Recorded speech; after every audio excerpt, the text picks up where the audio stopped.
Good morning to you all, and thank you for coming. My name is Paulo Russell Pinto, as you see, and I'm a marketing manager, regional manager for the UK of IVDP, Port and Douro Wines Institute, which is the ruling body for port wine production, control, and certification. That we will go through that in a later stage. I'm just going to briefly introduce you Gilberto Igrejas, which is the president of the IVDP, to give some brief words on and opening this session, and then we will start. We will continue right away. So, Presidente Igrejas, please, the word is yours. Thank you very much, Paulo. Thank you very much to you all. Hello to you all and welcome to this masterclass. My name, as Paulo told you, is Gilberto Igrejas, and I am the president of the Port and Douro Wines Institute.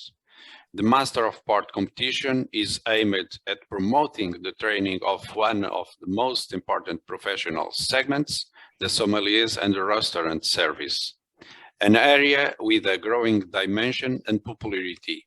Is absolutely, due to its importance, a competition that we appreciate very much in Portugal, and we want to extend to all strategic markets for port and Douro wines, such as the United Kingdom, as we already start in France and Canada. It is therefore a great pleasure for us to be here today to welcome the candidates to the title of the first Master of Port UK. I hope, sincerely, that this first edition, which includes a trip to Port and Douro for the 10 competitors in the semi-finals and final, contributes to the fact that all of you have fallen in love with Port and the Douro wine region, and that you can pass on all the emotion, knowledge, and experience throughout your professional life. I wish you all good luck and enjoy this experience in the world of port wine. Cheers. Have a great day. Bye-bye. Thank you. Thank you, Gilberto, and thank you all once again for coming. As President Gilberto Igrejas was saying, it is a great pleasure for us to see that this masterclass is fully booked, and there is a great interest in port wine throughout the restaurant service and the sommelier community in the UK. We all know that we are facing for some years now a challenge on port wine. We want to move from the perceived idea that is a grandfather's wine, a post-meal wine, and a Christmas drink. And we also feel in the IVDP that we are all ambassadors and vehicles to transform this idea and to create opportunities for port service and port consumption in the UK, not only based on what I've just said, but also on restaurants as a dessert wine, and even pairing it with other foods and other recipes that we may find in your restaurants and your places of work. So we will go, all of you have 3 wines to taste. We will go briefly through a presentation that you also received in your emails through Annie and Sue. And after my small presentation on the region and featuring some things that for us, IVDP, are important for all of you to know. Of course, that's for some of you, we will touch basic things about port. For others, it will be a learning experience. For others will be a discovery, but of course we want to touch base and to feel, and to, our main goal is that all of you learn a little bit more about port at the end of this session.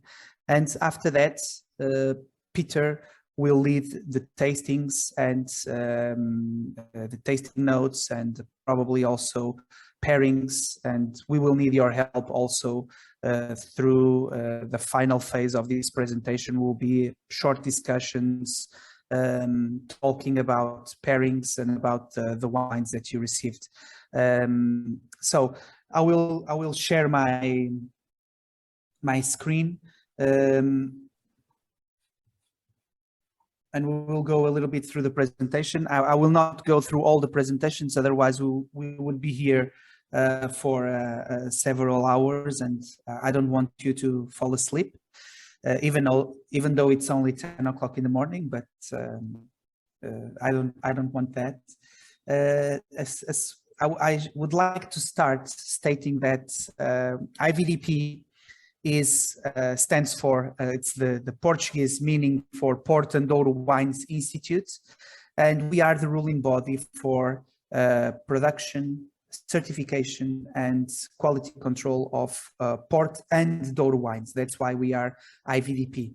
Actually, we work as a Conseil Interprofessionnel in France. We are exactly with given differences, but we are very similar to the Conseil Interprofessionnel that work in Bordeaux, in Burgundy, in Champagne, and all the main regions in France. We certify products for appellation port, appellation Douro, and regional wines like Vin de Pays, Durians, but also for sparkling wines that also exist in the Douro and Douro Muscat. So we have all the responsibility for controlling, protecting, and certifying, which are different things. All of the wines that are quality wines that are produced in the Douro demarcated area. This is very important for us. As you all may know, Port was the first demarcated wine region in the world. In 1756, we usually say that we are the first appellation, and this is quite interesting because we are the first denomination of origin, to the extent that at the point we were not aiming to do that, to be the first appellation of origin in the world, but actually, if we look at historically, we are historically it's the first time when the basic pillars for the appellation concept that exists in the 20th and the 21st century, the denomination of origin concept, appeared. And that's why nowadays we are able to say that we were the first appellation in the world, the first denomination of origin. Why is that? Because it's the first time that you can see a triangle. A region, an area, a geographical area, a set of rules that were created to maintain the quality of the product, and on the third part of the triangle, an entity, an organization that control those rules. And if you think about Champagne or Bordeaux today, or even Barolo, for instance, or Mosel Riesling, you have this triangle. You have an area, you have a set of rules, and you have an entity that control those rules. I would ask you, can we produce sparkling wine, or can we plant Sauvignon Blanc in Champagne? Yes, we can. We can plant Sauvignon Blanc in Champagne. Can we produce Champagne out of Sauvignon Blanc? No, we can't, because it's a rule. And who control those rules? The CIVC, Conseil Interprofessionnel de Vin Champagne. So it's this triangle of area, set of rules, organization that appeared for the first time in the decree law of 1756, 10th of September, signed by the Prime Minister at the time, Marquês de Pombal, that created the first appellation in the world. Before, we already had areas that were limited, such as Tokai or Chianti, but they didn't have any set of rules to try to enhance the quality of the wines. It was the first time that appeared. So actually, we are now, the IVDP is now the entity, the company, that ruling body that inherited the responsibilities of the first Companhia Geral, General Company of Agriculture, stated in the 18th century. As you also may know that the region here is a very good picture of the region. We are talking about one of the most extensively mountainous regions in the world. Of course, that you find mountains in Valais, you find mountains in Mosel, but not to the extent of the Douro Valley. So we have a vein of schist that crosses the country horizontally along the Douro Valley. And this is what's one of the features that creates some specificity for grape growing in the Douro. For us, it's very important, of course, because it's all this backbone that the Douro and its tributaries create, that it's almost like a spine that allows us to have the water and then the mountains and the altitude and all of these microclimate conditions. Because as you can see here in this picture, we may have, if some of you are wondering what this is Quinta de Vargelas from Taylor's. And actually Quinta de Vargelas is now from the picture facing west, but beside the mountain, there is on the same estate, a bunch of parcels that are facing east and northeast. So you can imagine the impact that all of these mountains and recorded mountains have in the vine cycle and the grape growing cycle throughout a year. When in the same estate, for instance, as this example, you have grapes that only have sun in the morning and grapes that only have sun in the afternoon. And some grapes that are planted 30 meters from the river and grapes that are planted 400 meters from the river. So this is, of course, already creating conditions for microclimates and for very, very specific conditions in the parcels. Sorry, I have to go forward. This is also very interesting because if some of you know Vinhos Verdes in Portugal, Vinhos Verdes is on, if you see Portugal in green on the top left side of the presentation, all of the northwest of Portugal is Vinho Verde. And Vinho Verde, a little bit as Bordeaux, as a strong Atlantic climate. So we have mild summers and mild winters, but we have a lot of rain.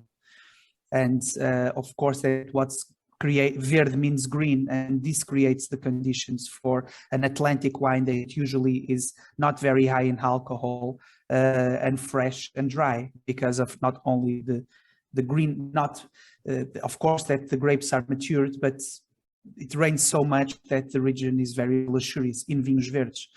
What happens is then on the left side of the Douro region, we have a range of mountains such as Alvão, the most known Marão, and Monte Muro on the south, that stop the entry of moisture from the Atlantic, only 60 kilometers inland, 60 to 80 kilometers inland.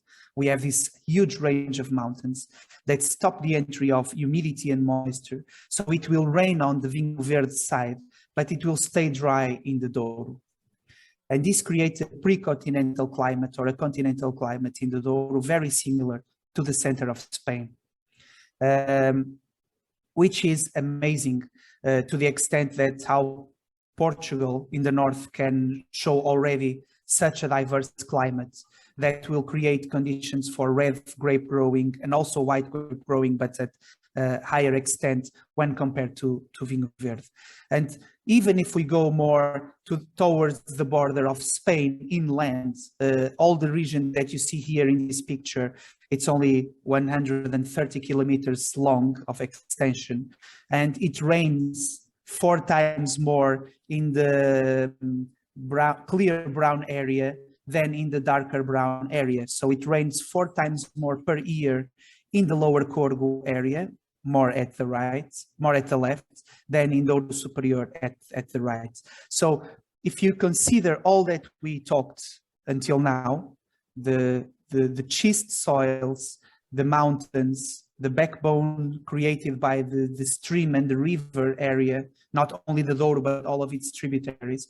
When compared with this climate action regarding the existence of these mountains and the continental climate, we are putting layers of conditions to create hundreds or thousands of microclimates and profiles in the wines that then, when I say wines, of course, there is Porto and Douro, but now we're talking about port, to create several conditions.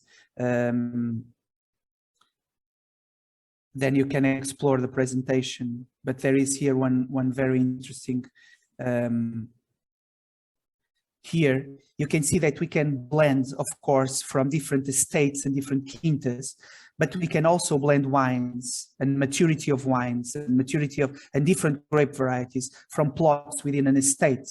But we also can then blend from different wood containers from several ages, several wines, in several years. So this art of blending is what creates port to its extent, to the fact that we have then at the end here all of this on the left hand side. On the ruby, we have the ruby style and the reserve, the LBV and the vintage. We'll go through the tasting, we can go through here. But if we let the wines age in wood and we don't keep them in big vats, the wines will age quicker, they will become mellower, and they will become with more oxidative, caramelish aromas, such as the tawnies, the reserve aged tawnies. Indication of age is the official term, the 10, the 20, the 30, and the plus more than 40. Things that will change sooner, very soon. We will have also more a 50-year-old wine, tawny, but don't worry about that right now. And the Colheita, the single year tawny, and then also the whites, because we also age the whites, also to the same extent and to the same classification as the tawnies. The 10-year-old white, the 20-year-old white, the 30-year-old white, more than 40. And the reserve, which would be a wine with average of 7 years. To get through this, here in the presentation, you will be able to see some very rich information about the 3 wine regions that we will go through.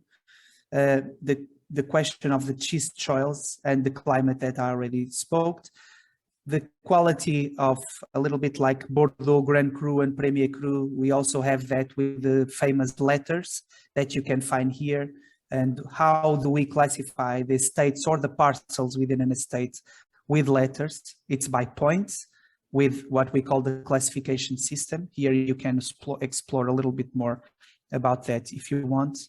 Of course, that we have phylloxera. I won't go through here, but I will finish this small presentation with one thing that I think it's important for you, that is the variety, the number of varieties that we have in the Douro. This is the final richness that we have in the Douro presentation, the Douro region, not only for ports, but also for Douro wines, but we are allowed to make ports out of not 115, but now 116 grape varieties, as we added Alvarinho to the list, because there are also plantations of Alvarinho in the Douro. So now we have 65 red grape varieties and 56 red grape varieties that, if I'm not wrong, will account for 116 grape varieties. As you know, when you in your service and you go for single varietal wines, they are all the grapes have their profile. What we aim in port, I should say that it's very difficult to produce a port from a single variety, because if we think about Touriga Nacional, we think about the floral aromas and some also some balsamic aromas, but probably you will need the Tinta Roriz, which is the Tempranillo, for some structure, and some from red fruits, as you can find in the Ribera and Rioja wines. But we need the Tinto Cão for acidity and we need again Touriga Franca for some and to give complexity to the bouquet and to the nose. So it's very difficult, I would say nearly impossible, to produce a wine, and Tinta Barroca for longevity. So it's Sauzão for color. It's very difficult to produce a port if we are aiming to vintage ports or LBVs or even some aged townies, to produce wines from a single variety if we want this richness to be found in the glass, the ability to age, the complexity of the aromas, the structure of the wine, the ability to support the wine spirits, and the ability to be complex in the nose, and to allow the aging to allow the wine to open itself into several number of nuances. So I think from red grape varieties, the main will be these ones, but we have lots of grape varieties. Winemakers are now, during the 90s, we narrowed a lot the plantation of grape varieties in the Douro because of science was being put into such an extent, and it still is now. But I think winemakers discovered that was not only those big five that all of us usually know from the books, that gave all the complexity that port wine needed, and even Douro wines. So nowadays we have more people planting, for instance, Tinta Amarela or Sauzão, or Touriga Franca, or Bastardo, which is Trousseau, that also existed in the Douro. So people are now, and winemakers, viticultures are now enlarging the number of wine varieties that are used for them to be able to produce wines as complex, as unique as they want in their own appellation, plots and estates. A final word to the spirits. As you know, always 77%. For many years, this is a hint that I give you. I don't know the questions of the exam or the first trials. I still don't know it, but for many years it was mandatory, and some books still say that it's mandatory that the grape spirit should be a distillate from wine. So it had to be brandy. That is not true anymore. Now we allow any grape spirit or any spirit that would come from grape distillation. So grappa is also allowed right now. So all the spirit made out of stems and skins and pips, we allow grappa or marc to be as long as it's neutral. Because, as you know, the main objective of the grape spirit is not to impart flavors or to impart aromas to the wine. The main objective for grape spirit in port is to increase the alcohol level and stop fermentation to keep the wine sweet.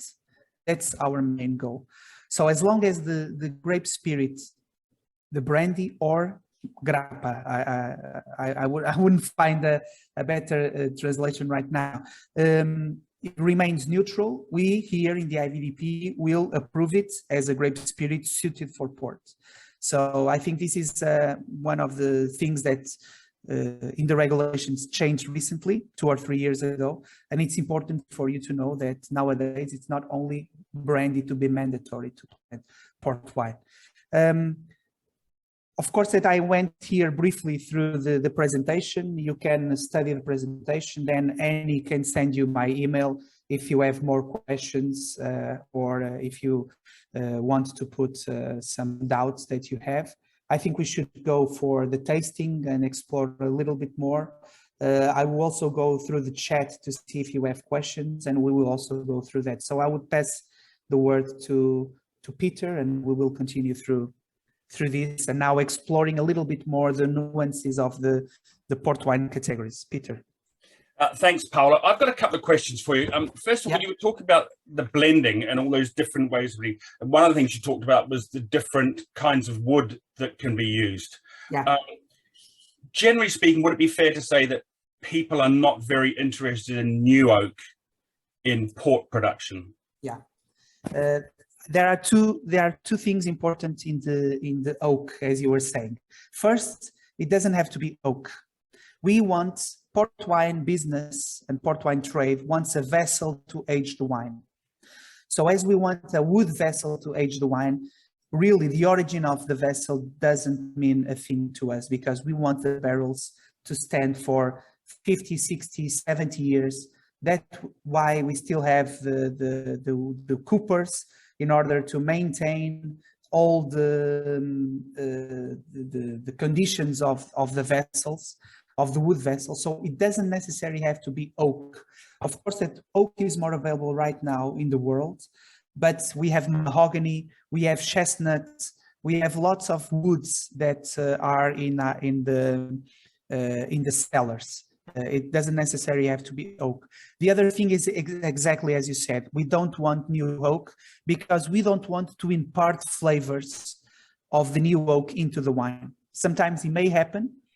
In the tasting chamber, I'm also a member of the tasting chamber, not only the marketing manager for the UK market, but also a member of the tasting chamber. And if the oak is too new, we will reject the wine. If we feel that, you know, this vanilla or char or tar, but usually the vanilla side given by French oak, and not even to speak about the coconut from the American oak, but we don't want that to happen. And sometimes what the trade does is they use oak for still wines, for door wines, and then they start reusing at the 4th, 5th, 6th year, we start using the oak or the wood for aging the tawnies.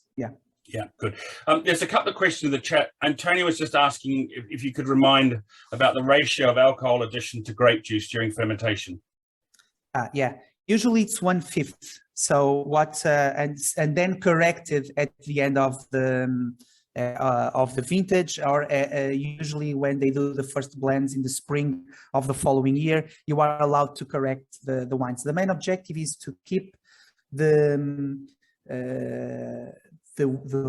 alcohol content from 19 to 22. Current, I have to tell you this, now we're getting things a little bit more complicated.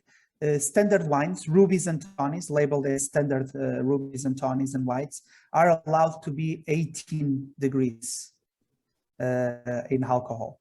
So all of the main categories that you would work in restaurants, reserves, LBVs, 10 years old, will be the regulation says the wines have to be between 19 and 22 degrees in alcohol. We have this range, but it can be extended to 18 to supermarket wines, rubies, tawnies, and whites, labeled as standard wines, standard ports.